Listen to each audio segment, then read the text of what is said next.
For the Independent Journal. Saturday, October 27th, 1787. Hamilton. To the people of the State of New York. After an unequivocal experience of the inefficacy of the subsisting federal government, you are called upon to deliberate on a new Constitution for the United States of America. The subject speaks its own importance, comprehending in its consequences nothing less than the existence of the Union, the safety and welfare of the parts of which it is composed, the fate of an empire in many respects the most interesting in the world. It has been frequently remarked that it seems to have been reserved to the people of this country, by their conduct and example, to decide the important question, whether societies of men are really capable or not of establishing good government from reflection and choice, or whether they are forever destined to depend for their political constitutions on accident and force. If there be any truth in the remark, the crisis at which we are arrived may with propriety be regarded as the era in which that decision is to be made, and a wrong election of the part we shall act may, in this view, deserve to be considered as the general misfortune of mankind. This idea will add the inducements of philanthropy to those of patriotism, to heighten the solicitude which all considerate and good men must feel for the event. Happy will it be if our choice should be directed by a judicious estimate of our true interests, unperplexed and unbiased by considerations not connected with the public good. But this is a thing more ardently to be wished than seriously to be expected. The plan offered to our deliberations affects too many particular interests, innovates upon too many local institutions, not to involve in its discussion a variety of objects foreign to its merits, and of views, passions, and prejudices little favorable to the discovery of truth. Among the most formidable of the obstacles which the new Constitution will have to encounter may readily be distinguished the obvious interest of a certain class of men in every state to resist all changes which may hazard a diminution of the power, emolument, and consequence of the offices they hold under the state establishments, and the perverted ambition of another class of men, who will either hope to aggrandize themselves by the confusions of their country, or will flatter themselves with fairer prospects of elevation from the subdivision of the empire into several partial confederacies than from its union under one government. It is not, however, my design to dwell upon observations of this nature. I am well aware that it would be disingenuous to resolve indiscriminately the opposition of any set of men, merely because their situations might subject them to suspicion, into interested or ambitious views.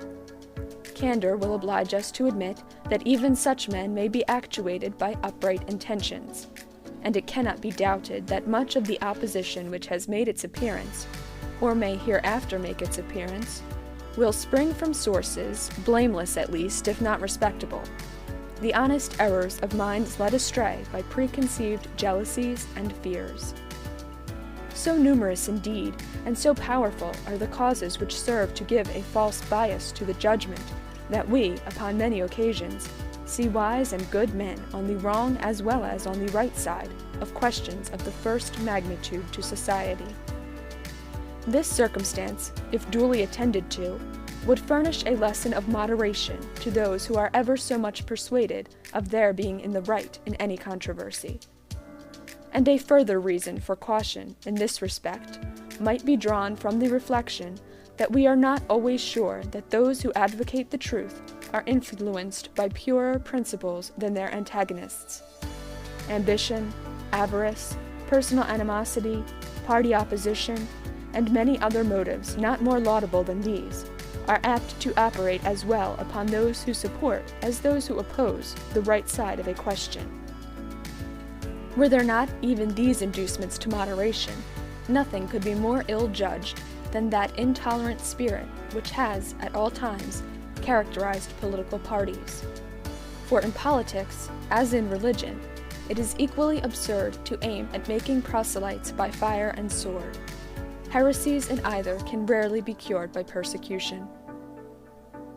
And yet, However just these sentiments will be allowed to be, we have already sufficient indications that it will happen in this as in all former cases of great national discussion.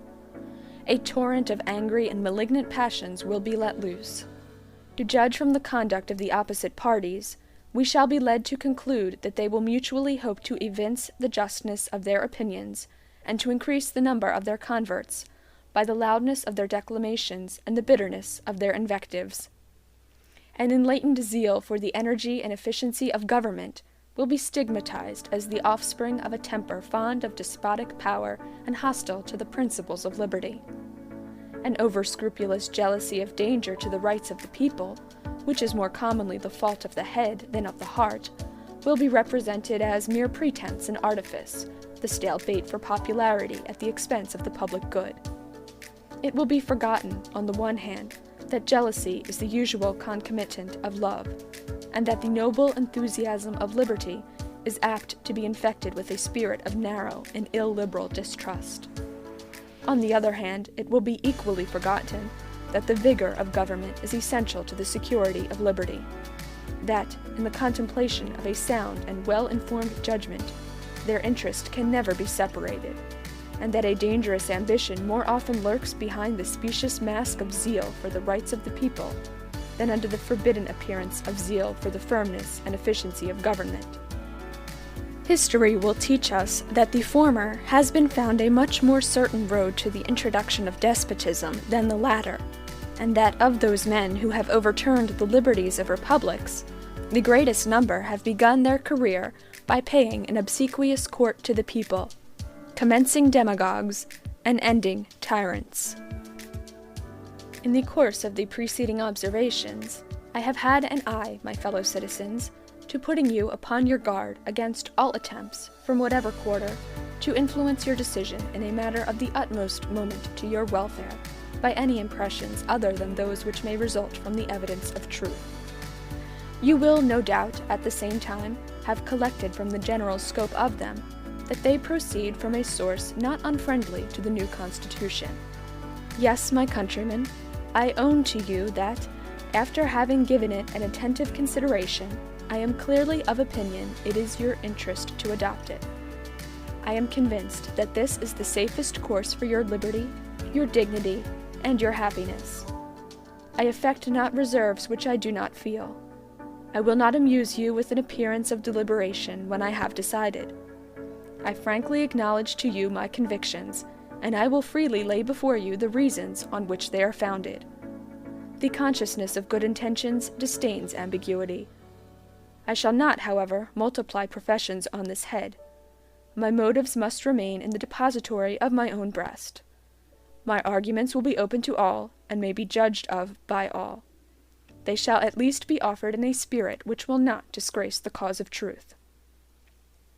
I propose, in a series of papers, to discuss the following interesting particulars: the utility of the Union to your political prosperity, the insufficiency of the present Confederation to preserve that Union, the necessity of a government at least equally energetic with the one proposed to the attainment of this object,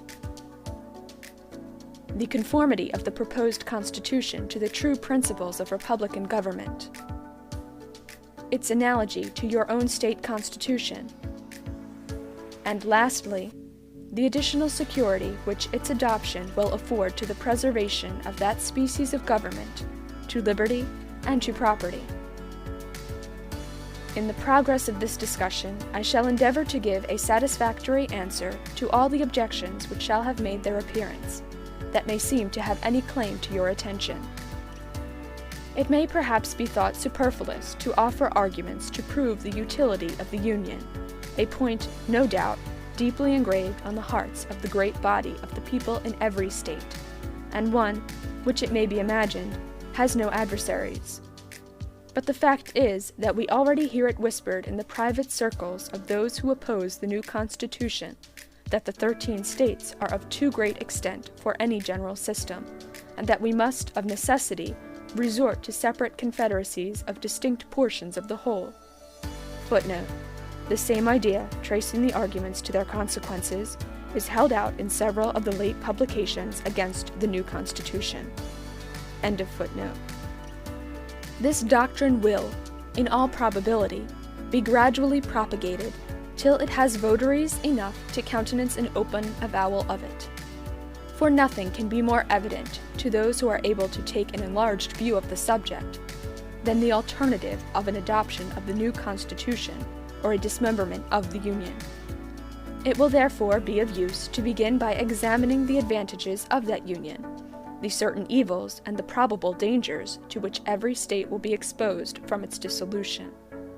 This shall accordingly constitute the subject of my next address. Publius.